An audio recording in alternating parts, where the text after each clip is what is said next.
L'Haftara de cette semaine, l'Haftara de Vaïgash, elle commence au milieu d'un Perek, mais j'ai déjà dit plusieurs fois, les prakim de Nevi'im ne sont pas partagés par tzadikim, sont partagés par des prêtres goïm, donc il ne faut pas tellement tenir compte des partages par prakim, c'est le partage des parachiotes. Mais en tout cas, c'est sûr qu'il y a un rapport entre cette prophétie qu'on doit avoir maintenant, c'est Perek la Medzain Pasuk Tetvav, entre la prophétie qui était dite avant. Donc la prophétie d'avant, elle est très connue, c'est aussi l'Haftara de Pesach, c'est Atzamot Yeveshot. C'est la prophétie dans laquelle Akadosh Baruch Hu, il montre à Yecheskel, il y a des versions dans la Gemara, est-ce que c'était une vraie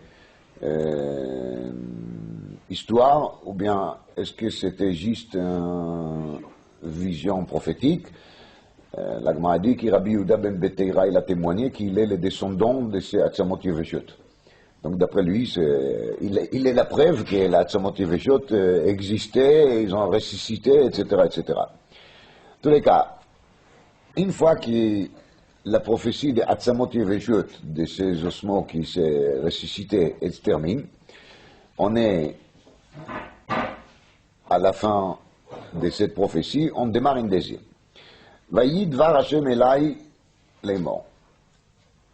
Et voici la parole de Hashem, il vient une deuxième fois. C'est à peu près pour dire comme ça, voilà. Kadosh Baruch Hu, il a montré à Yecheskel comment est-ce que les Atzamot Yeveshot sont devenus de nouveau des êtres humains, des gens qui regagnent leur domicile. Et maintenant, bon, tout ça c'est pour arriver à quelque chose. Alors, pour arriver au quoi? Donc maintenant, Yecheskel, il va voir à quoi il amène tout ça. C'est quoi le but de l'opération. Vaïd var Hashem elai laimor, et voici Hashem m'a parlé. Ve'ata ben Adam, et toi, fils d'un homme. C'est un des titres habituels qu'Akadosh Baruch Hu, il appelle Yecheskel. Depuis le premier Perek de Yecheskel, ce titre lui accompagne. Ve'ata ben Adam, kach lecha etz echad. Tu vas prendre etz. Etz, c'est pas très clair ce que ça veut dire, les Targum et les Metargem, Lucha. Lucha veut dire une planche de bois. Donc, Akadosh Baruch Hu, il dit à Yecheskel de prendre une planche de bois. Les planches de bois, c'est comme c'était à l'époque, à l'école, les enfants, ils avaient un machin en bois pour écrire là-dessus. Ve'ata ben Adam, kach lecha etz echad, uchtov alav, liYehuda ve'livnei Israël chaverav. Et tu vas écrire sur cette planche pour Yehuda et pour Israël Chaverav, pour Bnei Israël Chaverav. Ou les kach etz echad, et tu prends encore un, uchtov alav, le Yosef etz Ephraim, vechol bet Israël Chaverav. Donc en vérité c'est pas compliqué du tout. Les deux écritures sur les deux morceaux de bois signifient Malchut Yehuda et Malchut Israël. Mashiach ben David, Mashiach ben Yosef, maintenant on n'est pas encore dans le Meshiachisme, on parle des Malchuyot. אז יש פה יהודה ובני ישראל חבריו, ויש פה יוסף, שזה עץ אפרים, וכל בית ישראל חבריו. Alors Ephraim, c'est pourquoi? C'est parce que les premiers qu'il a régné, à part Malchut de David, c'était Yorovam ben Nevat. Et Yorovam ben Nevat était un descendant d'Ephraim. Et c'est pour ça les Etz, il s'appelle Ephraim.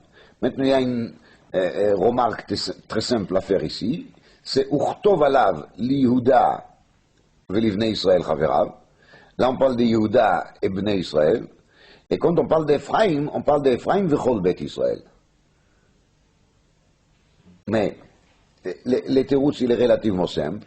C'est-à-dire que Yorovam, il a pris avec lui encore 9 tribus. Ils étaient en tout 10. Ils étaient pratiquement la majorité des Bnei Israël étaient avec lui. C'est pour ça qu'on appelle ça Vechol Bet Israël, parce que c'est vraiment Bet Israël.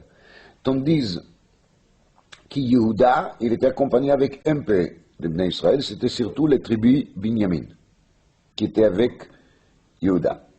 Mais en vérité, il y a ici une nuance intéressante.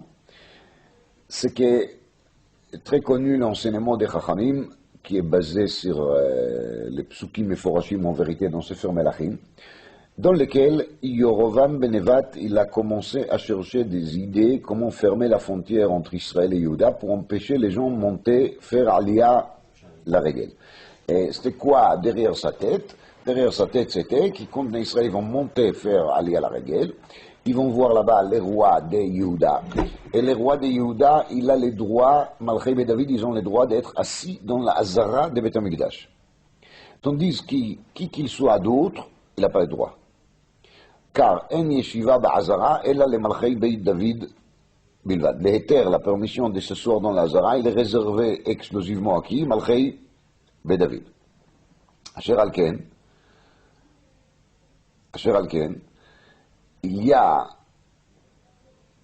un interdit qui sort de la part de Yorvam d'interdire aux gens de monter à Yerushalayim. Mais les gens, ils se trouvaient en manque, parce qu'ils avaient l'habitude 3 fois par an d'aller à Yerushalayim, fêter la fête, c'était une ambiance extraordinaire, les grands campings de l'année, tout le monde se retrouve avec tout le monde. Donc, Yorvam il a compris qu'il ne peut pas laisser les gens sans quelque chose d'autre, donc il devait leur proposer un échange. Alors l'échange, il était justement la fête qu'il a fait, le mois de Cheshvan, comme tout le monde sait, le mois de Agalim qu'il a posé dans des endroits, à Bethel et à Dan. Et là-bas, il a organisé des fêtes qui ressemblaient beaucoup à la fête des Sukkot. Donc, tout ça, c'était juste une question politique. Ça n'a pas commencé par le fait qu'Yorovam ne croit pas à Kadosh Baruch Hu et qu'il pense que son veau d'or est une vraie puissance. C'était juste parce qu'il a compris qu'il risque son trône s'il va laisser Israël monter à Yerushalayim. Alors, il y avait des gens qui étaient quand même des gens bien, qui ne supportaient pas cet nouvel interdit. Donc, qu'est-ce qu'ils faisaient? Ils ont quitté le territoire à eux et s'installaient à Yehuda.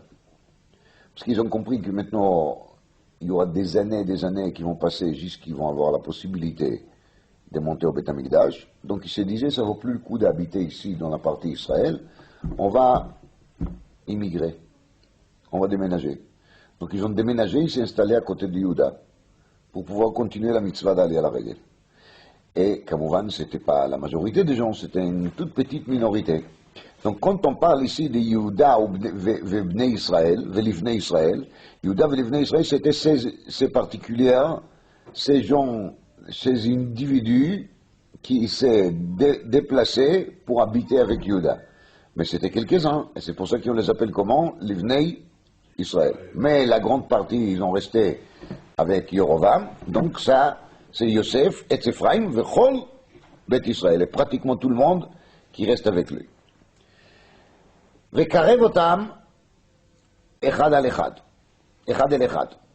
Et tu prends maintenant ces deux bois sur lesquels tu as écrit, et tu les approches un avec l'autre. Lecha le'etz echad, ve'ayu la'achadim beyadecha. Donc, ici, il y a des pérouchim, c'est pas très clair comment ça va se passer. Ve'ayu la'achadim beyadecha, c'est ou bien, c'est bederech nes, c'est-à-dire que les deux morceaux de bois, ils vont s'attacher ensemble, ils vont devenir in, ou bien, tu les tiens dans la main très fort, et donc, visiblement, ça a l'air comme que il devient echad, mais c'est pas echad al derech nes. Ça, c'est machloket rishonim. Je crois pas qu'on est là pour trancher sur ces genres de machlokot. En tout cas, la kavana, elle est claire. La Kadosh Baruch Hu, il veut qu'il ait des morceaux de bois, ils vont se rejoindre pour devenir un.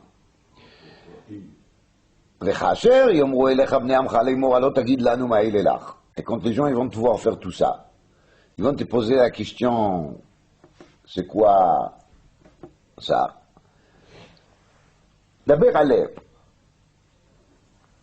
alors tu dois leur répondre et tu dois leur donner une réponse de ma part. Quoi amar Hashem Elokim? הנה אני לוקח את עץ יוסף אשר ביד אפרים ושבטי ישראל חבריו, ונתתי אותם עליו את עץ יהודה, ועשיתים לעץ אחד, והיו אחד לידי. Donc Hachem, il m'a demandé de vous montrer ça, pour que vous saurez que dans le futur, c'est ça qui va se passer. Les deux bois, donc chacun a un bois Chacun, il a une existence légitime, indépendante, mais les débouages, les prend dans la main, Ephraim avec tous les tribus qui l'ont suivi, Venatati otam alav et Etz Yehuda. Donc les Etz qui va se trouver au-dessus, soit lesquels, c'est Etz Yehuda, Vasitim le Etz Echad, Veayu Echad Beyadi, et ils deviendront un dans ma main. Veayu Ha'etzim asher tichtov alehem beyadcha leinehem. Pendant les temps qui leur parlent, tu dois avoir dans la main, c'est des bois pour qu'ils voient bien de quoi tu parles, de quoi il s'agit. Veyaber alehem. Et tu continues à leur parler. Ko amar Hashem Elokim. Hinei ani lokeach et bnei Israël mi bein hagoyim asher alchu sham. Voici, je vais ramasser bnei Israël parmi les goyim dans lesquels ils étaient exilés. וקיבצתי אותם מסביב, et je vais les réunir de tout loin. והבאתי אותם אל אדמתם, et je les ramènerai vers ארץ ישראל. ועשיתי אותם לגוי אחד בארץ, בהרי ישראל, et je vais faire de nouveau גוי אחד, un seul peuple. ומלך אחד יהיה לכולם למלך, et un seul roi soit le roi de tout le monde. ולא יהיה עוד לשני גויים, ils vont plus vivre comme des nations, et ils vont plus être repartagés les shtei mamlachot, aux des royautés, aux des royaumes. Les mailles, c'est après à marquer. C'est pas seulement ça. Et à partir de ce moment-là, ils vont plus se impérifier avec tous les tumultes des idolâtries de toutes sortes qu'ils ont fait asher chat'u bahem, qu'ils ont avant fauté avec eux. והושעתי עליהם אותם מכל מושבותיהם אשר חטאו בהם, וטיהרתי אותם, והיו לי לעם, donc je vais les purifier, ils vont redevenir mon peuple et moi je vais redevenir leur Dieu. Ve'avdi David melech aleh. Et mon serviteur David, c'est lui le roi sur eux. Ve'ro'e echad yeh lechulam. Et un seul berger, il va être le berger de tous. Uvmishpatai yeleichu, ve'chukotai yishmeru, ve'asuotam. Ça veut dire, c'est pas seulement qu'ils vont s'éloigner de quoi, de la Vodazara, et qu'ils vont s'éloigner de tout ce qui était la impureté et des fautes, c'est juste maintenant dans le sens contraire, donc ils vont suivre tous les mishpatim, tous les chukim, ils vont pratiquer la Torah impeccable. Donc, on voit bien ici comment est-ce que c'est important pour les Kiyum Torah et pour les Shmir HaMa'averot, la Achdout des peuples d'Israël. Parce que la prophétie de cette Pérec, elle commence à dire qu'il d'abord, il faut que tous les peuples vont vivre ensemble bien comme il faut entre eux, et à partir de ce moment-là, on est garanti de pouvoir jeter tout ce qui n'est pas bon, et de se coller, de s'accrocher avec tout ce qui est bon. Donc, comme on a expliqué déjà, le début de l'idolâtrie de Bnei Israël a commencé par quoi? Par une question de kavod et de politique, et de même on peut très bien comprendre que même ce qui considère les mitzvot assez, c'était aussi nuancé par la politique. Si par exemple ces gens-là ils ont acheté des trogim qui viennent d'Australie, parce qu'ils ont un massoret que les trogim d'Australie sont les meilleurs trogim, alors tout de suite la deuxième partie de l'autre côté de la frontière, et ils disent que nous on achète des trogim uniquement s'ils viennent d'Angola, parce que les trogim qui viennent de notre pays, ils sont chashudim, kipsulim et kimurkavim. Donc, même les kiyum mitzvot, ils risquent malheureusement de tomber entre les mains des politiciens, des gens qui vont faire des kiyum mitzvah un acte politique. Il vient, le Navi, il dit, pour arriver à faire la pratique de la Torah bien comme il faut, et dans le sens de l'ota'aseh, et dans le sens de assez, il faut d'abord que le peuple d'Israël va se nettoyer de tout ce qui est l'aspect de politique pourrie, des démamlachot, des dénations, d'une séparation artificielle qui amène juste des problèmes concernant Shmirat HaTorah. D. Dans le pasuk Chavdal était marqué Ve'avdi David Melech Alehem. Donc on a bien identifié qui il est le roi. Dans le pasuk Chav Bet Katuv Ve'asiti otam legoy echad ba'aretz u'melech echad yeh lechulam lemelech. Un seul roi, il soit le roi de tout le monde. Donc, plus tard, des psukim plus tard, on nous a dit qui il est cet roi. Dans le pasuk Chav Bet, on n'a pas dit encore qui il est. On garde le mystère pour la suite, ça a l'air d'être comme ça. Mais le Rav Malbim, il explique autrement. Le Rav Malbim, il explique ces psukim d'après Kabbalat Raboteinu. Chazal nous disent, comme tout le monde sait, que la Géoula va se faire en deux étapes. Il y aura la première, la Géoula qui viendra par Mashiach ben Yosef. Et cette Mashiach ben Yosef, il est censé d'être tué dans la guerre de Gog et Magog. Et ensuite, celui qui va prendre la relais, c'est Mashiach ben David. Donc, il dit le Rav Malbim, c'est ça qu'on voit ici dans ces deux psukim. Dans le premier pasuk, il y a marqué Umelech echad yeh lechulam lemelech velo yeh od leshnei goyim. Ça veut dire qu'il y aura un roi qui arrivera à réunir tout le monde en dessous de lui. Et qui c'est cet roi? C'est Mashiach ben Yosef. C'est pas tous les rois de David. Mais à partir des moments où Bnei Israël vont s'habituer à l'idée d'avoir un seul roi, alors maintenant même quand cet roi, Mashiach ben Yosef, il soit tué, et on aura besoin de nommer notre roi. Cette fois-ci, ce sera le roi qui vient de la maison de David, mais les gens, ils ont déjà pris l'habitude d'être ensemble, d'être unis. Alors, si vous voulez, l'idée politique qui se cache derrière, parce que tout est de la politique après tout, c'est qu'il faut probablement s'imaginer qu'ici, Mashiach ben David, il viendra tout de suite, on aura des mal à convaincre la partie de Beth Yosef de lui accepter. Tandis que si les premiers Mashiach, les Mashiach ben Yosef et Bnei Yehuda, ils vont lui accepter, donc tout va très très bien. Parce que Bnei Yosef, maintenant, ils ont vu qu'il n'y a plus de politique et qu'ils voici, Bnei Yehuda, ils acceptent leur Mashiach. Donc à partir de ce moment-là, quand leur Mashiach il va mourir, ils ne vont pas avoir de mal, et non plus, d'accepter quel Mashiach? Mashiach ben David. Vous voyez? Donc Akadosh Baruch Hu, il arrange les choses pour qu'il n'y aura pas de problèmes. Al-Derech HaMashal, qui j'aime pas du tout, imaginez-vous qu'on aura un problème sur l'identité de Mashiach. Est-ce qu'il doit être Ashkenaz ou Sfarad, Chas v'Shalom? Vous imaginez un peu? Ça risque de faire un problème. Donc je ne vais pas faire les scènes. Quelle est la crainte s'il est Sfarad et quelle est la crainte s'il est Ashkenaz? Mais comme il y a des gens qui vivent de cette soi-disant machloket artificielle Ashkenaz-Sfarad, ça risque de faire des histoires. Alors peut-être pour la politique, c'est mieux qu'il Mashiach soit Dafka Ashkenaz. Peut-être pour la politique, c'est mieux qu'il Mashiach soit Dafka Sfarad. Va savoir, je ne sais pas. Mais en tout cas, on ne va pas parler de toutes ces bêtises. Là, on a devant nous un pasuk qui nous dit Melech Echad, sans dire qui. Donc c'est qui cette Melech? C'est Mashiach ben Yosef. Et une fois qu'on a pris l'habitude d'être ensemble, on a le vrai Mashiach, le Mashiach définitif, qu'il est Avdi David Melech Alehem.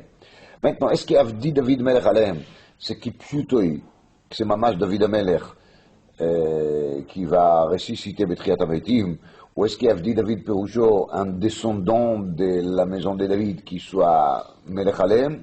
Ça, c'est à discuter, les deux Perushim, ils peuvent rentrer dans le Pasuk, parce que si c'est un descendant de David, c'est qu'il ou David Beatzmo qui est là aussi, donc ça revient pratiquement au même. Avdi David Melech Alehem. Veroé Echad yeh lechulam. Rabbi Natan Eibishitz, il a dit, comme on connaît les Juifs, c'est très difficile à admettre qu'il est possible une chose pareille, qu'Yehuda, Binyamin, Yosef, Ephraim, ils vont tous vivre ensemble, ils vont tous aller dans le même sens, ils vont tous accepter la même shita, etc. Donc il a dit, c'est ça qu'il a dit à Kadosh Baruch Hu, à cette Navi Yecheskel, qui lui a dit d'abord tu dois écrire sur les bois, et après tu dois prendre les deux morceaux de bois et de les tenir bien à la main. Et quand il les tient bien à la main, Vayu Echad beyadi. Autant, Vayu Echad beyadi. Ça c'est Tzivui Hashem. D'ailleurs, Akush Baruch Hu, il nous enseigne comment on arrivera à justement être plus fort que toutes les différences qu'il y a entre nous, toutes les nuances des comportements et des compréhensions et de tout ce qu'il peut y avoir comme différence entre des gens différents qui viennent de différents pays, etc.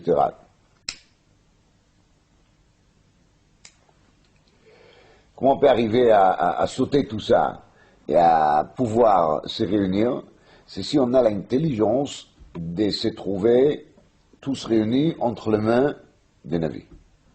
Donc les navis, c'est pas forcément les navis. L'Agmara dit Chacham adif mi navi.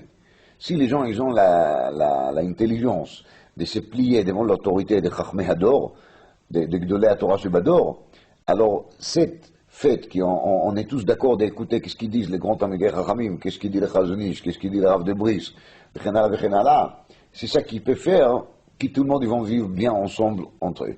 Donc la condition pour qu'ils ça réussisse, pour qu'ils deviendront, comme il dit, Goy Echad Ba'aretz, Velo Yod Leshnei Goyim, Velo Yod Leshnei Mamlachot, c'est quoi? C'est Ve'ayu Lechad Beyadi. C'est que les gens ils vont accepter d'abord l'autorité spirituelle.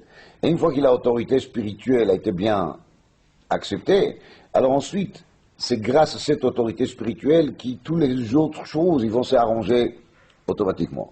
Tous les tsarot, tous les problèmes, ils commencent justement quand les gens ils n'acceptent pas l'autorité spirituelle. וישבו על הארץ אשר נתתי לעבדי ליעקב. Donc ils vont se retrouver à la Haaretz אשר נתתי לעבדי ליעקב, sur la terre d'Eretz Israël qui a été offerte à Yaakov. Mais c'est celle du nord alors. אשר ישבו בה אבותיכם, וישבו עליה אימה ובניהם ובני בניהם עד עולם. ודוד עבדי נשיא להם לעולם. אז עוד פעם. D'abord, וישבו על הארץ, אשר נתתי לעבדי ליעקב. Ils vont s'installer où en Eretz Israël? Quel Eretz Israël אשר נתתי לעבדי ליעקב? לעבדי ליעקב c'est ימה, צפונה, ימה וקדמה, צפונה ונגבה. נאמר dit qu'il a נחלה, כי הקדוש ברוך הוא לדוני יעקב, אלה לטופ. נחלה בלי מצרים. אברהם אבינו, הקדוש ברוך הוא ידי, juste sa que tu vois, juste où tu vas marcher. יעקב אבינו c'est ימה וקדמה, צפונה ונגבה. נאמר dit כל השומר שבת כהלכתו, מקבל נחלה בלי מצרים. C'est illimité. C'est-à-dire que la terre d'Eretz Israël sur laquelle Bnei Israël vont s'installer, ce sera la terre qui a été promise à qui? À Yaakov, donc illimitée. Et pourquoi c'est important de les préciser ici? C'est parce que, justement, quand tu auras Triat HaMeitim, parce qu'il ne faut pas oublier, dans la première partie des Pères, qu'on parle de la résurrection des morts. Alors quand tu auras Triat HaMeitim, il y aura plusieurs millions de gens qui vont se lever. Il faut que tous ces gens-là ils vont avoir de la place, non? Donc on a besoin d'une Eretz Israël qui soit à quel système? Système Yaakov, Beli, Metzarim, illimité. C'est pour ça qu'il les a bien calmés. Ne vous posez pas la question de est-ce qu'on va trouver des appartements, et ça coûte cher, et comment on va faire, et où il y aura la place pour tout le monde. Ne vous inquiétez pas, Beli Metzarim. Dans le Midrashim, il y a marqué Atida Yerushalayim, Shitit Pasheta Damesek. La ville de Yerushalayim est soit tellement grande qu'il va arriver jusqu'à Damasque. Tellement les surfaces il va s'étaler.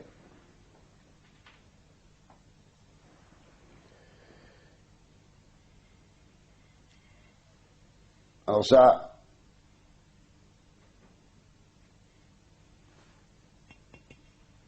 c'est la névoie de Veyashvu à la Haaretz, Asher Natati l'Avdi Léakov. Une deuxième nuance dans cette promesse d'Avdi Léakov, c'est expliqué dans le Radak. En réalité, Abraham, c'est vrai qu'il a eu la promesse d'Eretz Israël. Yitzhak aussi.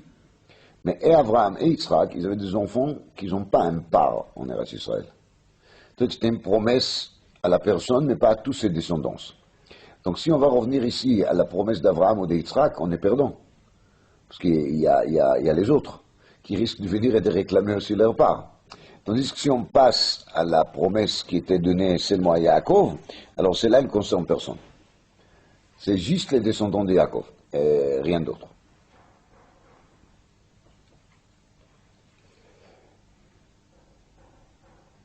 וישבו על הארץ אשר נתתי לעבדי ליעקב, אשר ישבו בה אבותיכם, וישבו עליה אימה Uvnei Adolam. Donc ça marche très bien d'après ce deuxième pérouge, que c'est uniquement Bneim, Adolam. Personne ne pourra venir pour réclamer un parti quelconque.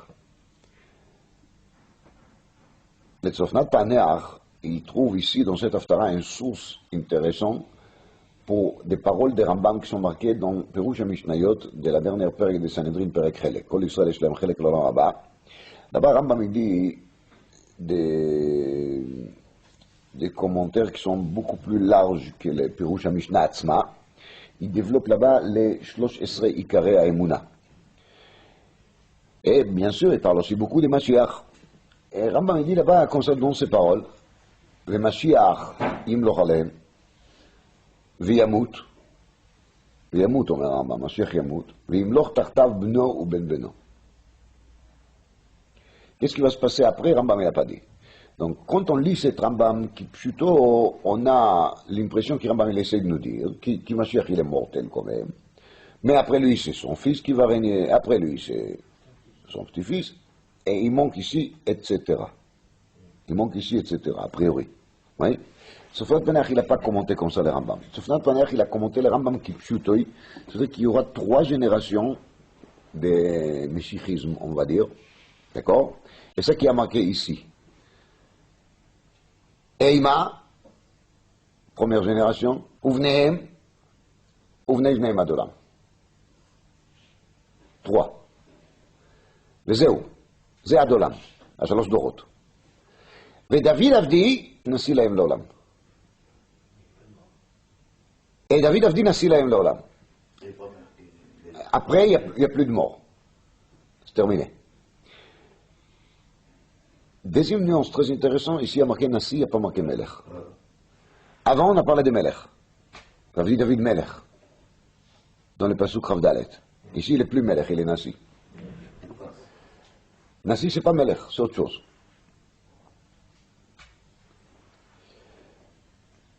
Le Tzofnat Paneach, il développe toute une idée, elle est très intéressante, dans laquelle il veut dire qu'en vérité, la Meloucha est un degré qui, d'un côté, est plus grande que la Nessiout. Parce que Melech, il a plus de pouvoir que Nassi. Et dans l'hierarchie, il est plus élevé. Mais de l'autre côté, justement, c'est ça la faiblesse de la Meloucha. C'est-à-dire le fait même qu'on accepte que sur la tête du peuple d'Israël, il y aura quelqu'un qui est tellement fort, c'est une dégradation dans les contacts qui sont censés d'être entre le peuple d'Israël et Kadosh Baruch Hu. Un intermédiaire, on va dire, tellement fort, c'est un manque, c'est un défaut. C'est pas une qualité. C'est une mauvaise qualité. Donc, les 3 générations, il faut qu'ils s'y habituent, ils vont avoir bémé David Avdi Melech. Avdi David Melech. Oui. Ensuite, c'est David Avdi Nassi. C'est-à-dire, après ces 3 générations, on aura bémé de quoi? Nassi seulement.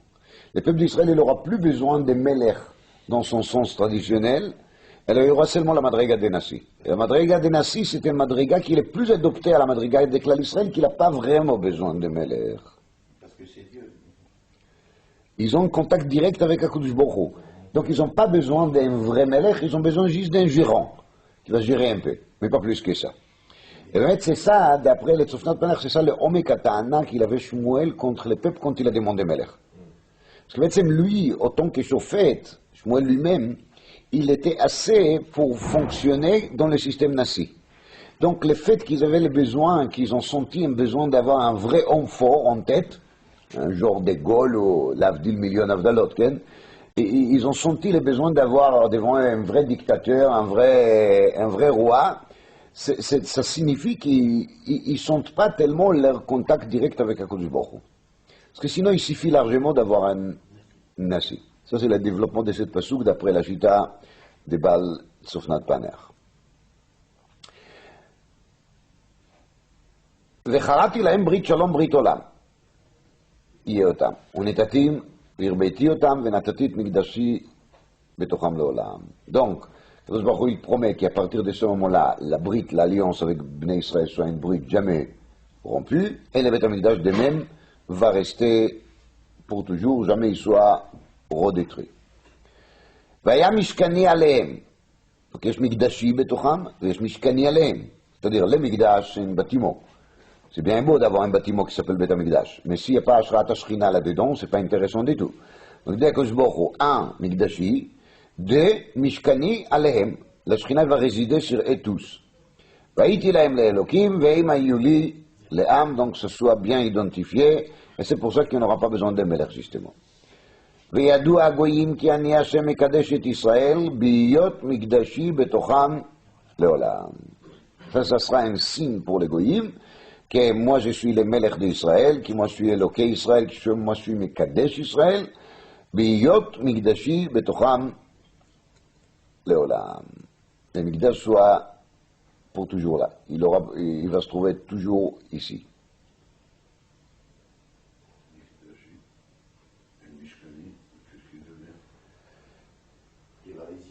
בוודאי qu'il soit là. Mais ça, les goyim, ils ne les sentent pas.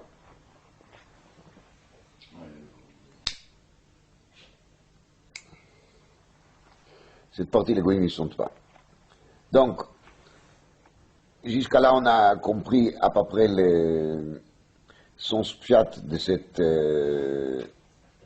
Haftara.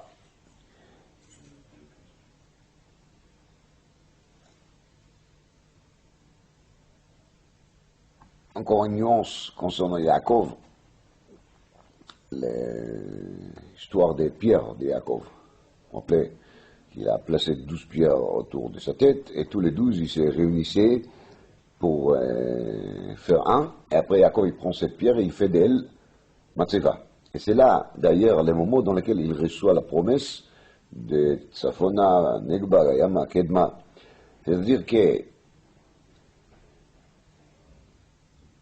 chez Yaakov, il y avait déjà ce phénomène des 12 pierres qui signifient les 12 tribus, qui étaient séparées, mais ils sont devenus un. Et c'était lié avec la Haftacha de quoi? D'Eretz Israël.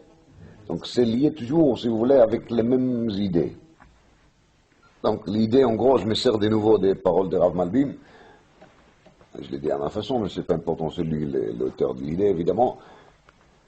Le peuple d'Israël est un peuple qui est très spécial, il est unique, il est composé de 12 tribus, et de l'autre côté, il est Amechad, Goy Echad Baaretz, on dit qu'Amcha Israël, Goy Echad Baaretz. La terre d'Israël, a priori, c'est un pays comme tous les pays, mais on voit bien qu'il n'est pas comme tous les pays. Il suffit de voir quel intérêt ils ont, les nations, dans tout ce qui se passe en Eretz Israël, c'est incroyable. Dans certains pays africains, il se passe tous les jours des shfichut damim qui est 1000 fois plus importante que ça qui se passe en Eretz Israël, et quand même, ça intéresse tout le monde. C'est-à-dire qu'on ne peut pas nier ce phénomène qui, Kedushat Haaretz, le fait qu'Eretz Israël est un pays unique, c'est quelque chose qui est facile à remarquer. C'est comme ça. Et de l'autre côté, on a déjà parlé de la difficulté de réunir justement les 12 tribus autour des mêmes idées. Donc, les passous qui parlent justement de ça. D'abord, Vayuli Le'am. Ça veut dire qu'ici, les peuples d'Israël se rappellent qu'ils sont but, c'est pas d'être une nation comme toute nation, et là, Vayuli Le'am. Vani Elahem Lelokim. C'est-à-dire, Vatem Tiyuli Mamlechet Kohanim Vegoy Kadosh, l'idée de Matan Torah. Et ensuite, Viyashua La'aretz Asher Natati Lavdi le Yaakov. Yaakov, qu'il est arrivé à réunir les 12 tribus, les 12 pierres, et de faire des Matseva. C'est-à-dire qu'on est Nitzavim, Atem Nitzavim Ayom Kolchem, Lifnei Hashem Elokechem. Ça, c'est le guédeur des Matseva. Et ils vont se trouver dans ce pays-là. Ve David Avdi Nasi Lahem Leolam. David Melech Israël Chai Vekayam. C'est le symbole de la vie éternelle qui n'existait pas d'ailleurs dans le sens Gashmi, mais il existe quand même dans le sens absolu. Parce que le fait est qui compte les buts de la vie, c'est pas les Gashmiut, les buts de la vie, c'est les Ruchniut. Alors là, on vit pour toujours, parce que n'importe si c'est David lui-même qui va vivre pour toujours, ou son descendant, mais ils vont suivre toujours les mêmes idées, donc on est toujours là. Mais Kitsour, c'est Amechad, Ve'eretz Achat, Ve'melech Echad, qui sont tous dans un sens qui est quoi, Kvod Shamaim, Kvod Hashem, et c'est pour ça que ça marche très très bien, sans faute. Vous vous rappelez que le Megalé Amukot dit que Moshe Rabbeinu, son nom Moshe, il fait la Gimatria 600 000. Comme on a déjà fait le Cheshbon, 40 multiplié par 300, le résultat il est multiplié par 5 et on trouve les 600 000. Ça veut dire que dans la Neshama de Moshe, il y avait des étincelles qui appartenaient à chacun de ces 600 000. C'est pour ça qu'il savait parler avec chacun et tout le monde, ils ont été capables de comprendre ce qu'il dit Moshe. Moshe, il était capable de comprendre ce que l'autre il lui raconte. Et c'était pour ça que Moshe, au départ, il a jugé tout le monde, parce qu'il a pensé justement que comme lui, il est le seul d'avoir cette neshama intégrale, qu'il est capable de communiquer avec chacun de ces personnes-là. Et donc, ce phénomène va se répéter ici avec Avdi David Nasi Lahem Leolam quand ils sont Am Echad et Ba'aretz Amiyuchedet Lahem. Alors il y aura aussi le Melech Amiyuchad Lahem. Adkan dans le niveau Pshat. Et maintenant je vais vous dire des enseignements qui sont mystiques, on va dire, on va appeler ça, qui viennent de Beth Midrash de l'Arizal avec un développement de Rabbi Yonatan Eibeshitz dans son Sefer Ahavat Yonatan. Alors, Yesod Advarim, on l'a déjà vu une fois, on a parlé des faits qui Yecheskel, il s'appelle, toujours dans la bouche d'Hachem, y compris ici dans cette prophétie, Ve'ata ben Adam.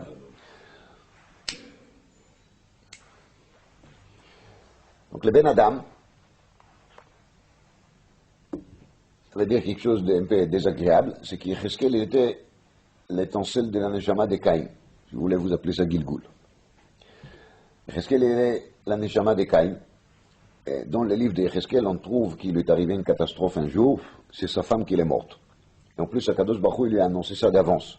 Il a dit, Nini lokeach mimcha et machama de'inecha. Je vais prendre de toi ta femme.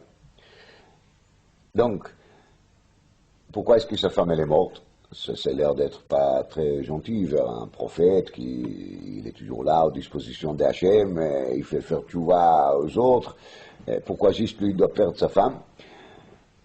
C'est parce que, comme tout le monde sait, la dispute entre Caïn et Hevel était sur la femme, sur la jumelle. Et donc cette pénition qu'il a Yecheskel de perdre sa femme, c'était une sorte de récompense ou de pénition, ou de tchouva, ou de, je sais pas comment appeler ça. Il paye, Bekitsur, il paye le tikkun, la correction de la faute qu'il a fait quand il a pris la théoma de Hevel. Donc, la suite de cela, il faut savoir que dans l'histoire de Mashiach ben Yosef et Mashiach ben David, ça continue.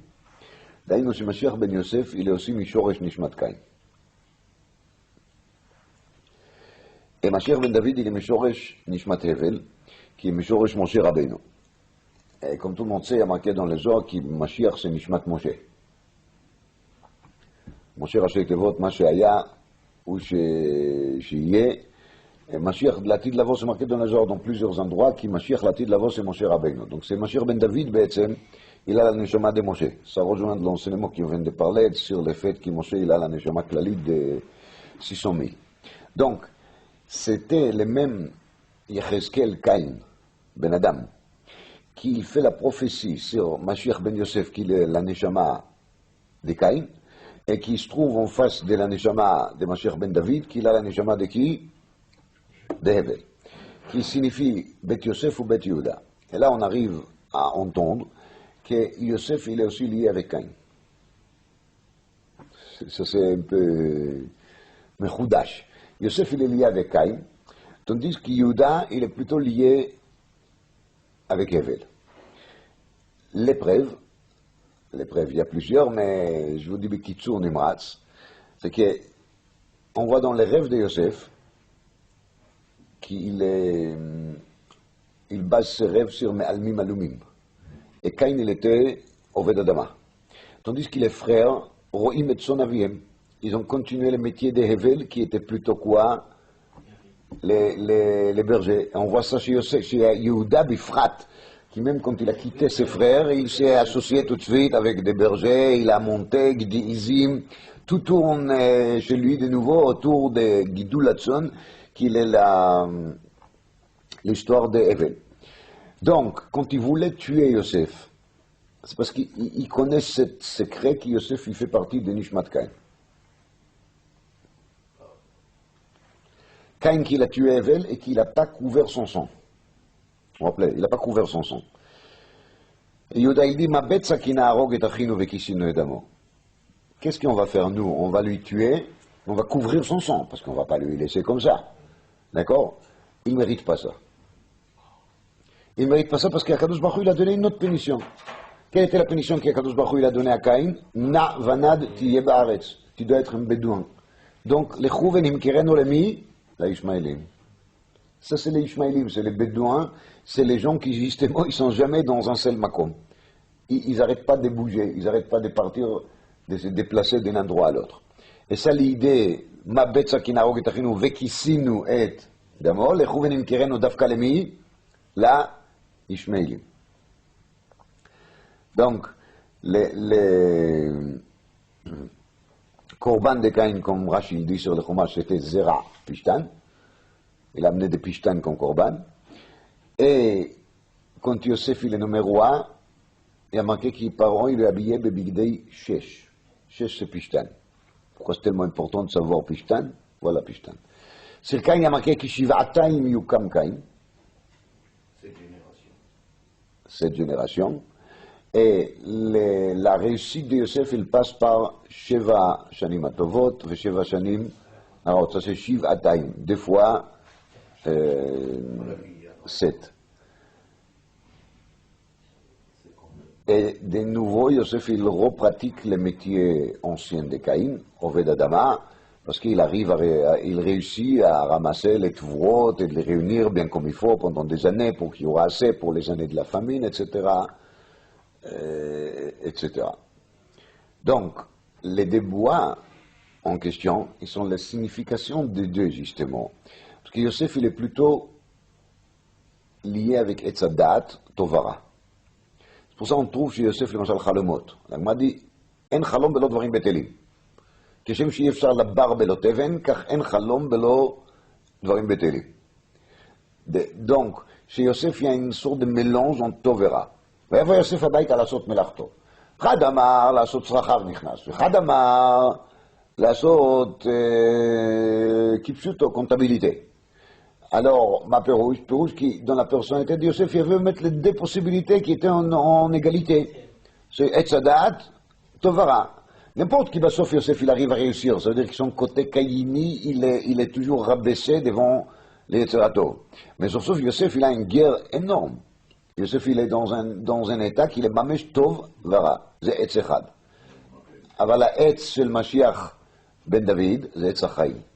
דוד מלך ישראל חי וקיים. C'est le עץ dans lequel il n'y a pas de problème, et dans lequel tout est clair. Et ensuite, les Shnei Eitzim qui Yecheskel, Ben Adam, Caïn, il va tenir dans la main, ils vont devenir un. Ça veut dire qu'il est Etz HaChaim, il va avaler le Etz Hadat Tov Vara, et donc, à partir du moment où ça va se passer, le monde il arrivera au Tikkun à Gamour, et quand on arrive au Tikkun à Gamour, on arrive à terminer la faute d'Adam et Chava, parce que la faute d'Adam et Chava, il était en vérité suivi par la naissance de Caïn, qu'il est Mishor Zoamatanachash, qui soit bien corrigé d'après ça.